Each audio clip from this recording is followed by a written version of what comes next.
May panggap iti presyo iti panaggatang tayo iti kuryente ket dapay lang panaggato na iti bulan iti Disyembre iti naawat tayong power bill ket ngimmato iti 65 centimos kada kilowatt hour. Isu nga daytoy distribution daytoy effective rate tayo iti distribution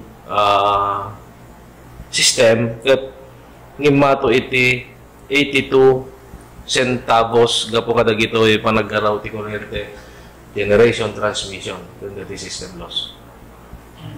Bakit mga presyo to sir? Kasper unbundled rate? Ti unbundled rate tayo iti bulan iti Disyembre ket 11 pesos and 29 centavos while iti na palabas nga bulan ket 10 pesos and 47 centavos. Kunya ka tirason sir no apeng imato ti bayad ti kuryente. Kasalamat la day di pailang tirason na day di napalabas nga bulbulan nga day di panaggato iti presyo iti coal kundi iti daddo mga produkto ngamin di iti naka-index ngamin iti consumer price index kastamot na iti coal index naka-base kada iti global market. So kada ito yung force ti global market ket awan ti maaramidan tayo dito market forces di gito.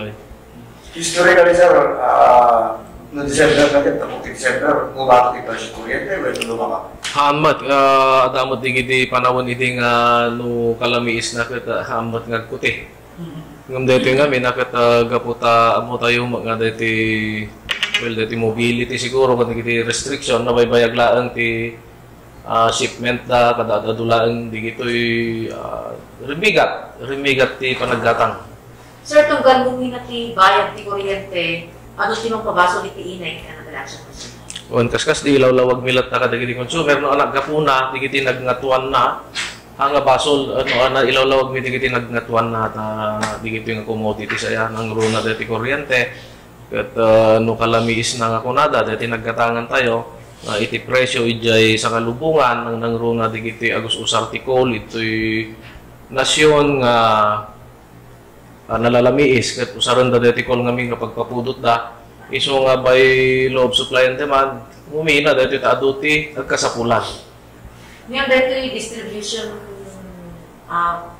charge ti utility distribution charge ti inek sa rampay ni Mina. Ampay ta dito yung taripa nga into ti ERC. Dito sektor gabin ti energy ket na nabingay-bingay iti upat iso dito yung DJ generation transmission distribution ken supply distribution ken dito end user.